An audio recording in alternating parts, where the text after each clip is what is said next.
Alright, what's up guys? It's Super here and welcome back to another, tutorial? It's been forever since I've done an actual tutorial for Injustice 2, and truthfully the reason is because characters always change. So whenever tutorials that I did at the beginning of the game don't even matter anymore because characters change over time. So once the game is done with updates, I might revisit doing tutorials again. But for Enchantress, I feel like she's very complicated and it takes some time to play her, and I really like the character. I love that you're constantly trying to do something with her the entire time that you're playing the game.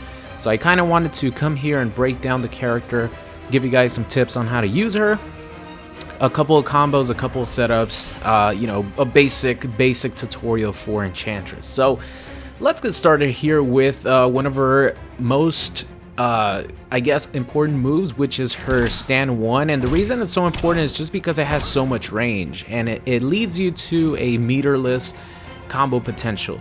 So let's just say, you know, you have Superman doing his forward 2-3.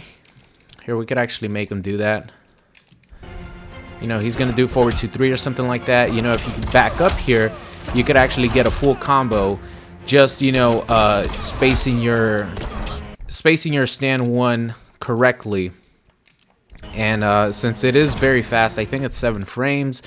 It's her fastest button, her fastest, you know, meterless launcher with 1-1-2 that could convert into, you know, a full combo like this.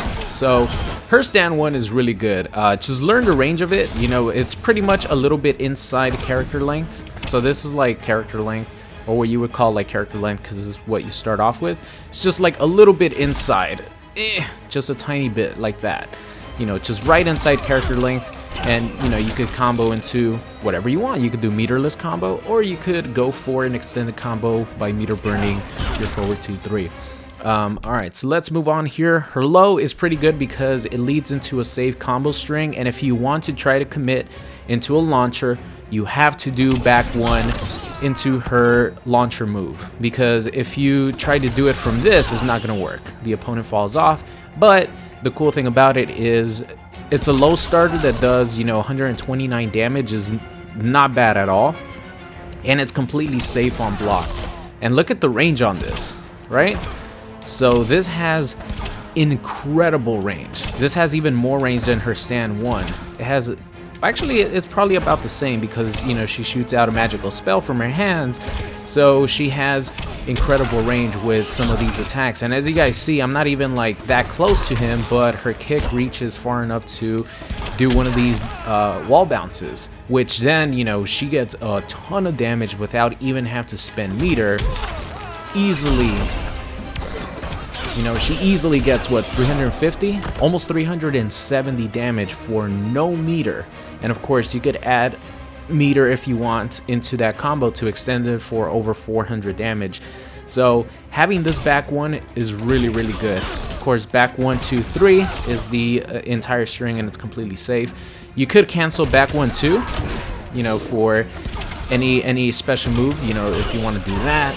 But you cannot cancel the ender part. It's just a long knockdown, and it's not a hard knockdown. I want to get this clear. The only hard knockdown that she actually has where your opponent cannot roll is her forward 2-3. That's the only hard knockdown she has where your opponent can't roll, but that doesn't mean she doesn't have long knockdowns like this. I think this is like plus 40 something. But your opponent can still roll out of it. So that's why a lot of my earlier videos that you guys have been seeing, or that you guys have seen, I don't know when I'm going to upload this, I end my combos with forward 2-3 when my opponent is in the air, because it's a true hard knockdown. So it allows your opponent not to roll. You know, you get your demon out with no problem. So that's why I end my combos in forward 2-3, but I'll explain combo enders a little bit later. But this is 14 frames, so you have to be very careful on, you know, your usage of it, because it's 14 frames. All right, guys, so just be careful, because I've gotten caught trying to go for this, and I get punished for it. Her down 1 is 6 frames. It finally got fixed. It said that it was 9 frames before. They actually fixed it, thank God. So her down 1 is 6 frames. You know, easily could combo into interactables, and could combo into her back forward 2, which she rips your soul out of your body. And of course, you can meter burn it to get some health back. I think 8% health is said right there. Your soul is yeah, I think like 80, or I just call it 8%. It's not even 100% because some of these characters have like Superman 1050. So I guess I have to go by the damage. You get 80 life back pretty much, but this is a way to, you know, it's unsafe. Don't get me wrong, it's unsafe, but it's a way to check your opponent. Let's just say he's mashing down 1 after you're down 1, even if you hit him. This is a way to sort of condition your opponent, or not really condition because you don't want to do this all the time, but it's a way to catch your opponent if he's trying to mash after your pokes. All right, moving on here. Stand 2 is a little bit overrated, okay? So a lot of people have been telling me, why don't you end in the restand? You know, boom, it just seems like Superman is there for such a long time. It looks like you could get some setups going. This right here is actually like not bad, and I'll explain that when I talk about her trait. But a lot of people are asking me like, why aren't you doing the restand so much? And the reason is because Enchantress' restand is only +1 on hit, meaning that I only have 1 frame to move before Superman can. Now, in the mid screen, it's not that good, right? Because there's a lot of pushback, and you can't really get your offense going. Her stand 2 is 9 frames, but it has a ton of recovery. There's not much you could do after it, except for this. Or, you know, you could commit to this right here. But in the mid screen, like Superman, as soon as the restand happens, Superman could try to poke me out of it. He could backdash. He could jump out of it. You know, he could even jump and do an instant air dash and possibly punish me for trying to go for a down 1 or trying to go for, you know, something like this.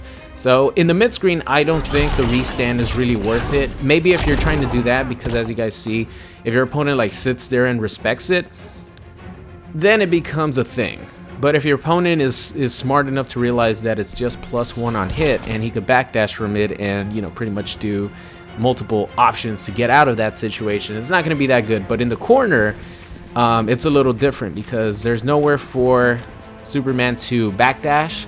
And if he tries to jump while he's in the corner, you might be able to catch him with a down 1 because she does have fast down 1. Either that, or you could try to go for a grab. So if your opponent is expecting you to pressure, you could go for a grab in the corner, and you stab him in the corner. You're in a perfect spot right here. So stand 2 is not bad at all. It's 9 frames, so you could actually try to hit confirm into that. It's pretty hard though. It's pretty hard to like hit confirm this. The safest option is just to finish the string. But stand 2 is not bad. Just for restand purposes, I suggest you do it in the corner only. So moving on to this ring right here, which is not an overhead. I don't know why it says it is an overhead. In the moves list, it is not an overhead. As you guys see, it's a mid, but her sword, her blade, whatever you want to call it, this move is amazing. I don't even need to say why it's amazing, right? It's just, look at the range on this. It has more range than like Atrocitus move. I think it's back 2 as well. Like, it reminds me of that, but it has more range than that. The only character that I think has better range than this move is Swamp Thing. He has a couple moves that have more range than this, but this move is amazing because you have multiple options. You have a meterless launcher with back 2-3 that you could combo into another back 2. And from that, you could go into your special move. You can't get anything else, okay? You cannot get anything else. I believe you can get this, but off of another, you know, off like back 2 again, you can't really get anything else. But you can get forward 2-3. Of course, that restands your opponent for an extended combo. You could also do back 2-1, which ends in another mid attack, and it brings Enchantress closer. So if you're at this range, you know, of course, you're not going to be able to get an. Ooh, okay. Damn, she's got leg for days, baby. So you will be able to get an interactable, but if you want to get closer to your opponent, of course, you go with forward 2-1 because back 2-1 because back 2 by itself is actually unsafe. So you don't want to do just back 2 by itself, but back 2-1 right here. Where are we at? Back to 1 is only -6, so you could easily see it hit, and hit confirm into, you know, your special move, or if you don't see it hit, you don't do anything, which that's what Enchantress is all about. She has a lot of those moves where, you know, you have to hit confirm something like forward 2, forward 2, 3. Forward 2, 3 I think is a little bit harder to, you know, either hit confirm or just let go. You know, you have to see it quickly, but once you get used to the timing, you know, you're either just gonna not meter burn it or not use your special move on block and use your special move on hit. But you have to practice seeing it hit. You have to like get playing time in order to do that consistently. But if you don't want to do that and you just want to commit to the entire string, she has back 2 3 or back 2 1 3 that is a completely safe string. I think it's plus, actually. Hold on, let me see. No, it's -2. I think it's 1 2 2. That's +1. Yeah, this sword string right here. I'll talk about some of these other strings that I haven't talked about. I'm just like going over the normal moves first. So yeah, back 2 is amazing. Same thing with forward 2. It's actually even faster. It's 11 frames, and it almost has as much range as that one. It easily has character length range, even a little bit further. And of course, with forward 2 3, you could either just let your opponent, or just let the string rock, and it's a hard knockdown when your opponent is in the air. When your opponent's in the air, it's a hard knockdown. And if it's not, then, you know, if your opponent's not in there, it's not a hard knockdown. He can roll out of it. But the beauty about this string, of course, is that you can meter burn it, and it puts your opponent in a magical ice cube. And there's multiple different reasons why this move is so good, and you know, it's pretty much her go-to move for combo extensions. Because number one, I think hold on, I'm getting a little ahead of myself. Let's finish talking about the normals first. But forward 2, really good. Her down 2 is amazing. You know, if someone tries to jump at you, you could actually anti-air them. And it's something that I wasn't doing, but I know you can. If you anti-air somebody, you could actually get a back 3 to launch them. Here, let's just do it easily. So if Superman, you know, tries to jump at me. Okay. There we go. Like, I was doing that too early because she does go like really low to the ground. So that's one of the positive things about her anti-air, because she sends out a stream of like magic. So it's not actually her her hitbox is actually going to be a little bit further up than her hurtbox. So you're going to win a lot of those anti-air battles, excluding, you know, having Enchantress do her amazing jump too. Enchantress could jump in on Enchantress any day. So that's really good. Stand 3. This is another mid. I really haven't found a good use for this, so if you guys have any ideas, let me know. This could be a combo ender, but when you could end your combos in, you know, strings like that, or with, you know, strings like this, I don't see a reason why you should end your combos in this. I mean, it is a stand 3 to do more damage, so you could, in essence, do something like that, but I haven't really found a good use for stand 3 yet. Back 3, you know, meter burn back 3 is always good. Her forward 3 is really good because it comes out in the middle of the screen or close to her. And I think that's it, right? It doesn't go full screen. Let's see. Nope, it does not go full screen, but it does go like middle of the screen. It actually goes, it doesn't go full screen, but it goes further than normal back 3s or forward 3s. As you guys see, you can see the different ranges perfectly right here.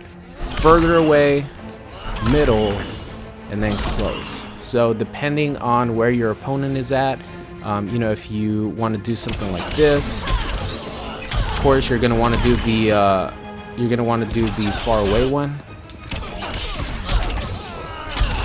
Do the far away one like that. And if you put your opponent in the cube, of course you're going to want to do the closer. So it's a good option to have 3 different sections of your forward 3 that you could do. Her sweep isn't like that good. I like using it just because it has like decent range. It's not really decent range, but once you sweep your opponent, you could actually go for, you know, some sort of mix-up, depending on your timing and when your opponent wakes up. So you would cross them up into, you know, some sort of crossover ambiguous setups, and I just like using sweeps. Her jump one is actually really good. It's pretty fast. I think it's a 6-framer, so you could do like an instant one and you catch your opponent off guard like that. Her jump 2 is really amazing, like really amazing, because it could be a very, very ambiguous cross up. So right here I'm not even getting a cross up, but she's still going to the other side.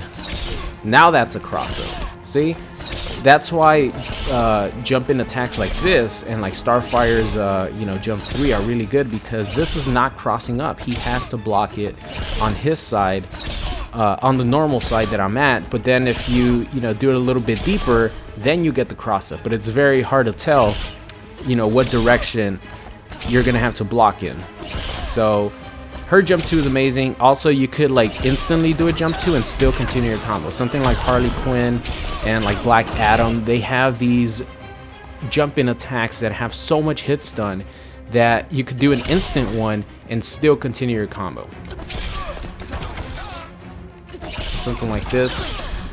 I'm still not too familiar with her strings, to be honest. I still get a little bit confused with like 1-2-2 and 1-1-3. I still get confused with those, but as you guys see, you could easily tell that you could combo from an instant jump 2, which is really good. You could also use it for a jump back. If someone's trying to jump at you, use this. Her jump 3 is really good for ambiguous setups as well, and of course jump 3s do the most damage out of anything. So you could end your combos, or you could do a jump 3 into something to end your combo as well. It's another option. Also, if your opponent is cursed and you put him in the cube, jump 3 turns into like a really good ambiguous cross-up setup. So that is it for her normal moves. And let's see, did I miss any of the other combo strings that I want to talk about? So 1-1-3, like I mentioned, is a meterless launcher. 1-2-2 is a good knockdown. Like, it's not a hard knockdown, but it's a long knockdown, and your opponent is a little bit closer than if you were to end the combo in a forward 2-3. And in the corner, it works as well. It works really well.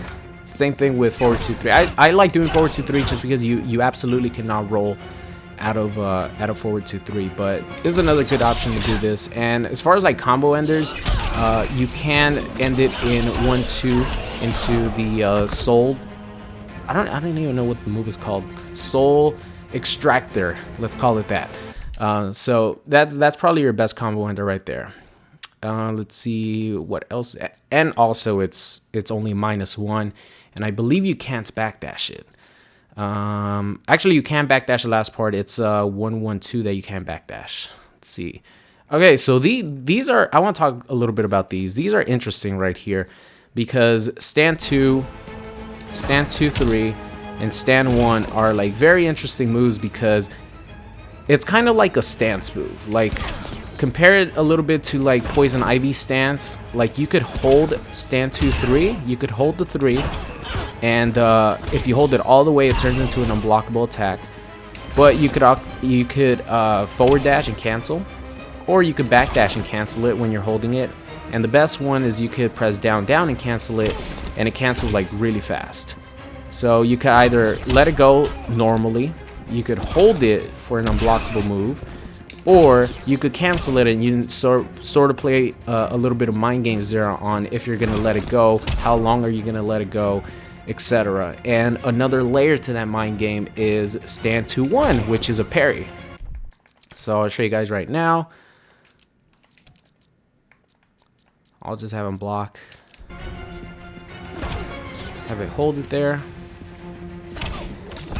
As you guys see, any attack, it doesn't even matter if it's a low, if it's an overhead, if it's a low, it doesn't matter. Your opponent will get captured in that little diamond shaped, sphere, and it does about 160 damage, which is really good for some sort of parry move. That's something that needs to be explored a little bit more. Maybe I need to use a little bit more in pressure with this, but the thing is, you could actually visually see when someone has the parry out. And the parry as well, you could cancel it by going backwards you cannot cancel a parry by pressing down down. You have to actually dash cancel from it. But this is something that's interesting. I might look into it a little bit more, depending on you know, because it does cancel very slowly. So it seems like it's something that's not real. Like, it wouldn't be like real pressure. You know what I mean? So I think as far as like combo strings, that is it. We already went for that. We went for this one as well. You know, you get a meterless launcher. Now let's go into some of her special moves. And this is where things get like really fun and I guess complicated. So let's start off with Hell's Gate. This right here is an amazing move, because if you are fighting someone who has a projectile and, you know, maybe even relies on that projectile, like a Harley Quinn, a Dr. Fate, which you guys will see me playing versus a Harley Quinn, where I put this to like absolutely perfect and amazing use. It doesn't only parry things like bullets, but it also parries surprisingly things like a Molten Trap from Firestorm, which you wouldn't think it would parry because it's sort of like a mine that you put on the ground, and it's not really a projectile, right? But it parries stuff like that. It parries things like Harley's hyenas, and the best thing about it is you don't have to worry about getting hit by the moves. If they go through this wall, even if Harley Quinn's hyenas go through the wall, my magical wall will reflect the projectile back towards the opponent, but the hyena goes right through me. So I'll show you guys with Superman's like normal laser here. The laser will go through the wall and the projectile will come right back at me, even if it's this wall right here. It's an amazing, amazing anti-zoning move. And surprisingly, I said it on stream when I was playing her, it's an anti-zoning move that is an actual zoning move. So you're preventing people from zoning you by zoning them, which is like, I don't know, it's like a mindfuck, because you're stopping. This is like the ultimate anti-zoning tool, but in reality you're actually doing the zoning. You know what I mean? So instead of being like a very, very offensive anti-zoning tool, it's a really defensive anti-zoning tool. But this really right here is the ultimate counter to zoning in the game. It only does one projectile.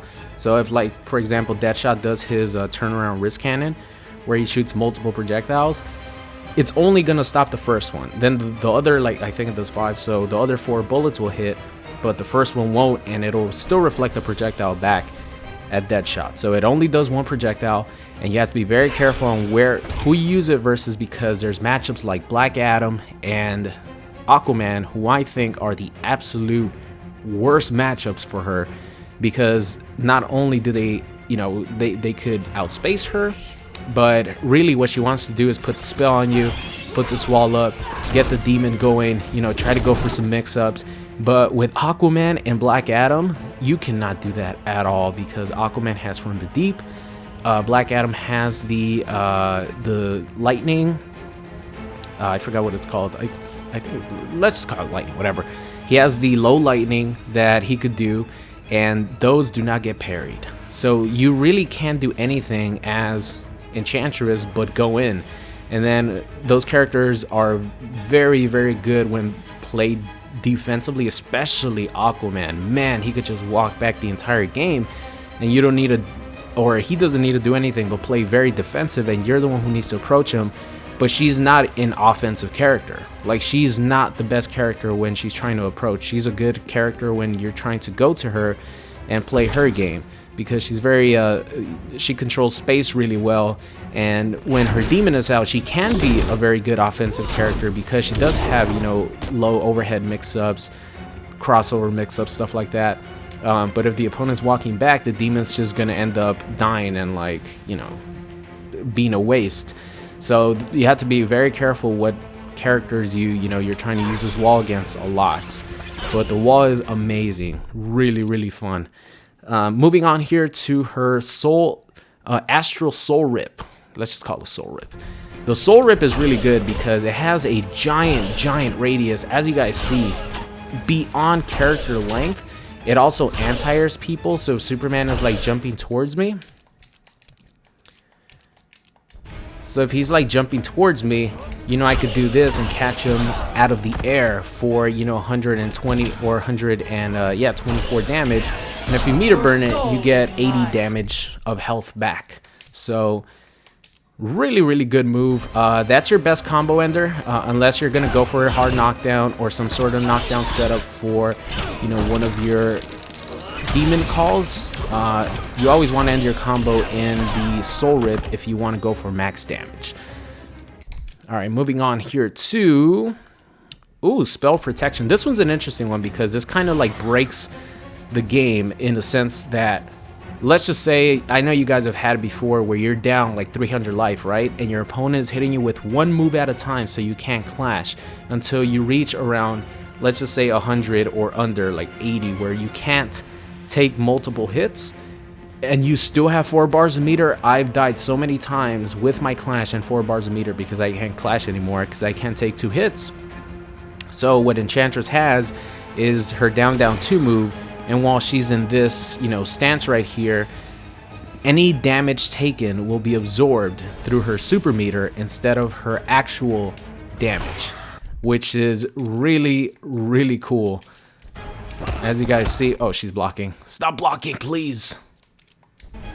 All right, you can definitely just see it from here. You know, she took all that damage from her meter. Of course, her meter's not draining because I have it at refill, but just to give you guys some perspective here. Normal meter, let me put my spell back up. And now, you know, do a normal combo with soups. And I messed it up, but as you guys, I messed up a Superman combo. I can't believe it. I did back one instead of this, back two. But it took away a ton of meter, and that's where you balance it out. Like, one combo pretty much takes away all your meter, and rightfully so, because it takes away like 3 bars of meter. The combo would have done, like, that combo specifically would have done like 450 damage. So it's a way to balance it out to take away a ton of meter. But it's really good in closing situations. Alright, so here's the interesting one here. Here's the spells. And like I said, with Enchantress, what you want to do is you want to be doing something almost every second. Either calling your minion, putting a spell on your opponent, putting the wall up, calling in another spell. And the cool thing about it is you keep the same spell that is already on your opponent. So if you keep doing this, your opponent's going to suffer from the same spell. So the best one, of course, to get is the one where your opponent is, if he crouches or jumps, he takes damage. That's the absolute best spell to get. So it's this one right here, the one with a lot of different lines. Just visually, to notice this one is the important one, because the annotation comes up on the top right what spell it is, but it comes out like really fast and it goes away. But as you guys see, this one actually, if your opponent jumps at any point or crouches at any point, even if you're comboing him, it's going to do 50 damage. And 2 crouches, that's 100 damage. It stacks up so fast that I remember playing versus one guy, and he had the life lead for about he had 400 damage life lead, and then I put that spell on him, and 5 seconds later he only had like 100 damage left. And then I ended up winning that match because it happens quickly. And if you're into the heat of the game and your opponent's not paying attention, he crouches, maybe trying to avoid projectiles, jumping and stuff. And look at all that damage that Superman has been taken away because he's, just doing the typical movement that you would do in a match. And it's really good, and I guess that's why they made it a RNG move, because if you were to be able to choose what spell you cast, oh, you bet your ass it would always be that spell. Like, that spell is ridiculously good. But like I said, there are the names right there. You guys can see what each of the curses do, and it comes out on the top right, as you guys see there, but it goes away like insanely fast, really fast. Well, the first time you cast it goes away fast, and then if you keep casting it, it comes out for a little bit longer. I don't know why the first time you cast it goes away insanely fast. It's kind of dumb. But I like visually memorize what all of these do. But you always want to be casting spells, guys. Like, of course, versus like Aquaman, you can't be doing this and you can't be casting spells, because that from the deep is going to catch you for, if he meter burns it, almost 300 damage. So you can't be doing that stuff.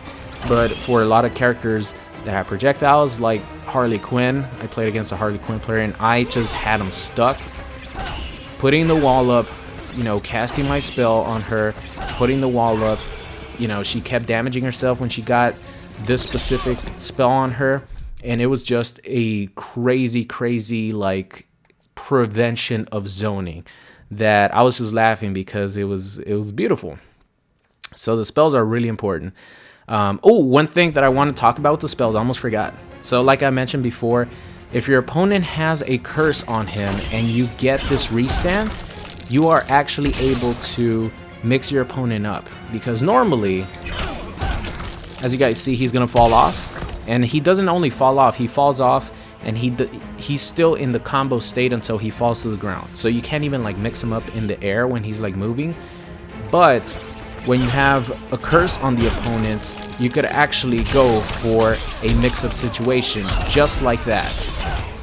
And as you guys see, mix them up, 390 damage if your opponent did not block the cross-up, which I can't get in this situation. Even if I do a late jump in, as you guys see, it's still combo. You know, so whenever you have a curse on your opponent and you get him with this, make sure that you take advantage of it and actually, you know, cross your opponent up, or, you know, set up for some sort of ambiguous cross-up. I know you could do a better job. I could do a better job maybe like waiting a little bit more to see. I haven't like practiced with it too much, but you could wait a little bit longer, and as you guys see, that one was in the front, the other one was in the back. I'm sure you could really get some good ambiguous setups going. Maybe with jump 2 it'll be a little bit better, but I like doing the jump 3 one because the jump 3 actually does more damage. So that's something to keep in mind. If you do have your opponent cursed, it doesn't matter if the curse is about to run out. If they're still in the cursed state, when you put them into the cube, it's always going to be a restand. So keep that in mind, because those are really valuable setup potentials that you normally do not have. All right, now let's talk a little about the parry. I'm not going to talk about it too much. I'm not going to lie. I don't use it too much, even though I think it's going to be strong if you get the right reads. But the parry pretty much comes down to two situations. One is you parry and then you just go behind your opponent. And if I'm doing a move like Soups right here, if I'm doing forward 2-3, Enchantress appears behind me, and she could easily punish me with forward 2, back 2, even stand 1, because she recovers instantly. But of course, whenever you parry, I don't really like doing parries too much because they're a gamble no matter what. Let's just say it has a lot of recovery too. So let's just say, you know, she goes for the parry and I don't fall for it. This is what's gonna happen. You know, your opponent's gonna combo you and do a ton of damage. Of course, it's like that risk-reward factor, right?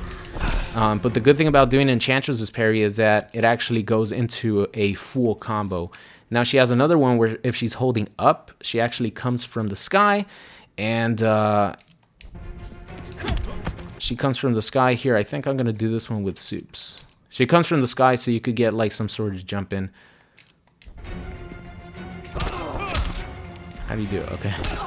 I'm like, I was just doing the parry, by the way. As you guys see, I come in from the sky. And you could do, you know, some sort of combo. Of course, you could do any combo. Now you could do something like this. Boom, off the parry, off the jump in, almost 400 damage, which is really good, right? It's amazing. But the risk reward factor is there. Like, you get a big risk, but you could also have a huge reward if you make the right read. So it's up to you if you want to use it. And that's about it for special moves. Now let's talk a little bit about the trait. The trait is the same thing as the spells. You always want to cast your demon whenever you can, because the demon doesn't go away. And there's a lot of different situations where you can use a demon. even in combos, which this is a combo I learned today just on Twitter. I don't remember who I saw it from. I didn't come up with it. I just saw it on Twitter. So you do this, you call your demon, you do an instant jump 2, your demon comes out, and damn it, I messed it up. Okay, I gotta be a little bit closer here. I think I'm close enough here. It's a little bit tricky. Gotta complete it. It has to be an instant jump too.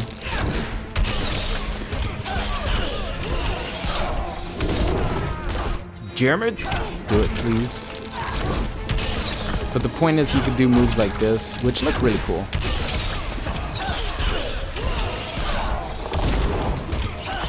The sword! Why is the sword not comboing? Do I need to get closer?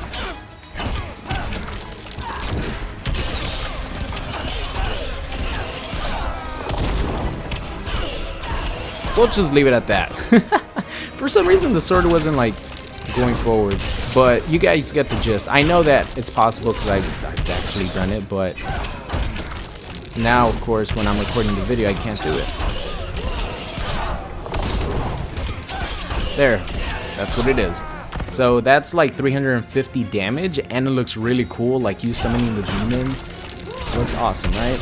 So that's something you could do with the demon combo-wise. Let's see, what else can you do with the demon? Of course, if you're in the corner, you know, you could do some setups. I'll show you guys right now. But what I've seen a lot of people do recently is, you know, do a normal combo with Enchantress, but instead of ending it in some sort of hard knockdown, you end it in stand 2 and call your demon. And as you guys see, that looked like it was either a low overhead. I couldn't even tell what hit first, but it was a low overhead almost at the same time.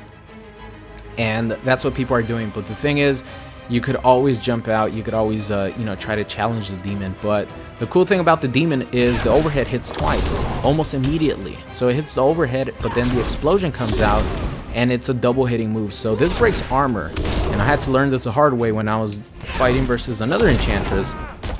I tried to use my meter burn forward 3 to armor break because I knew the demon was coming towards me, and my opponent was at a perfect spot for forward 3, but instead I got hit because the demon actually hit me twice out of my meter burn forward 3. So keep that in mind. Something else that you could do is you could actually stop your demon as soon as you summon him, and in the corner you could actually get some cool stuff, because if you press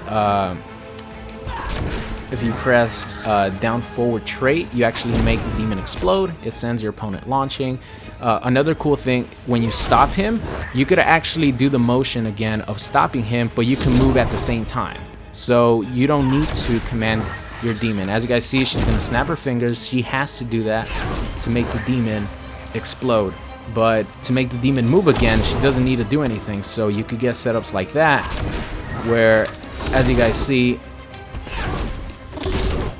get a little bit closer here. Both of my moves hit almost at the same time. That was a sweep, which is a low, of course, into the demon's overhead, and that's a really hard to block setup. Stuff like that you could do with your demon. Something else that I learned is you could meter burn roll to the other side. Your opponent has to,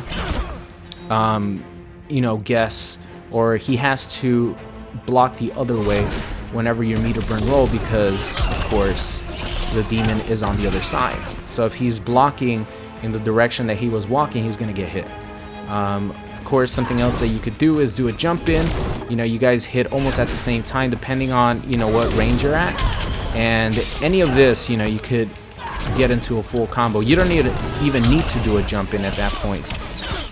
If you just want to cross your opponent up, you just land on the other side. You can cross him up and, you know, get an extended combo. See, I'm not gonna jump, right? I'm not gonna jump, but that thing says cross up. Your opponent needs to block the other side in order to stop that. You could even do a late one. That one did not cross up, but the opponent still got hit. So things like that are setups that you could go with your demon. And in the corner, you know, they get they get really, really good because the demon is actually +5 on block. So if your opponent blocks it, you get a free stand 2, or you get a free down 1 check. But let's just say this would be like a regular combo. Let's see.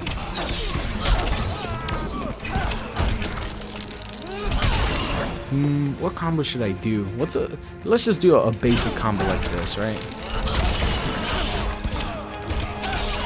Basic combo like that. Summon your demon, and now the demon is on the other side. He could be on the same side or on the other side. It doesn't really matter. But the point is, you knock your opponent down, and then you could go for a low like that, and your opponent gets hit. Or you could go for this overhead, and it's the same thing. Your opponent gets hit anyway. Or if your demon is that close, you know, you could signal him to move again, and you could go for this setup right here, which leads to, you know, really hard to block low overhead situation. So whenever I do combo somebody, I always like to end it in that move right there, because it's actually a true hard knockdown. You know, something simple like that.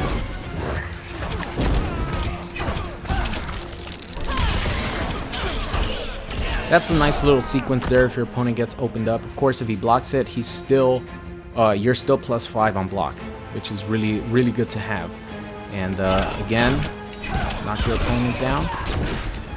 You just have him there. You could just keep him there for a little bit, and then when your opponent least expects it, you know, you send them to do the work, and then you mix them up that way. So in the corner, Enchantress is actually really, really good with her demon knockdowns. And you don't even need to like stop the demon. You could just summon him, and then you could go for a sweep yourself and mix your opponent up that way. If you're this far away, you could go for a back 1 too, like a back 1 right here. If you're like this far away, boom, they hit almost at the same time. Boom.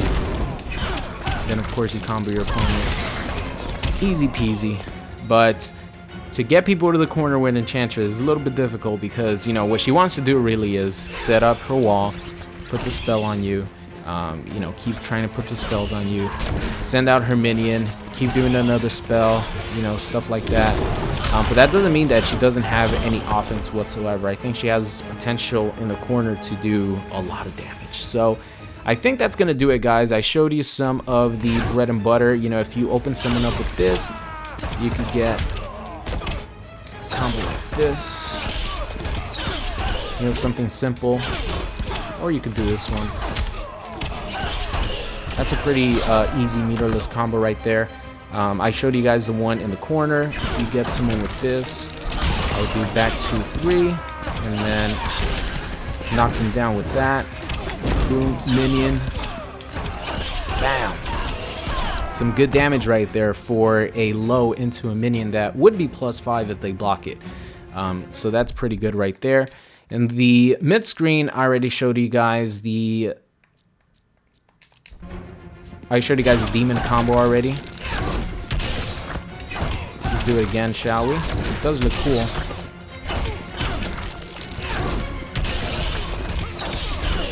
You do have to walk forward a tiny bit.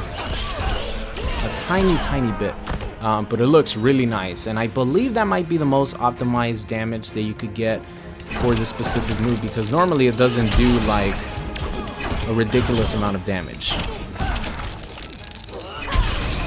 Like this will probably be max damage for something that's very, very basic. What else do we have in the corner? Let's see. Get something like this. I was trying to go to the other side. I actually have not had a chance too much to do any extended combos, but the point is, you know, you get a lot of options because she has such long range normals. And stuff like that. Meterless launcher. Boom.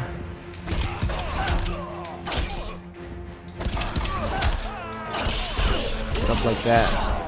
Yeah, she's not gonna be like a like a combo monster and a damage output monster with her combos. What she's all about is her setups, her space control, and having you try to play her game, and putting a spell on you, having you take damage with the spells that she casts. I think she's very complicated, which is why I like her. You could also try to go for like a gimmick down 2 minion call here. Hit almost at the same time. But I do like the crossover setup like that. A lot of times your opponent honestly is not going to be ready for it. Especially if you're, from this close. Opponent's not going to be ready. But I think that's about the end of Enchantress, guys. Let me know in the comments section what you guys think of her, if you guys are having fun with her. But that's a basic rundown of Enchantress, just what she's all about, what you should be doing with her. Like I said, you should be doing something almost every second that you're playing, unless you're playing versus characters like Atrocitus that has the low puddle, characters like Black Adam, like Aquaman. These characters are going to give her a ton of problems, because she really can't do any of what she's meant to do, which is always have the wall up, call spells out, stuff like that. But other than that, showed you guys some combos, showed you guys some setups, and hopefully explained Enchantress in good detail. So thank you guys so much for watching, and I'll see you guys next time. What's going on? It's Super here, and thank you for watching today's video. I hope you enjoyed it. If you did, make sure you guys subscribed if you are not already. Also, check out any of these videos linked at the top. Thank you for watching, and I will see you guys next time.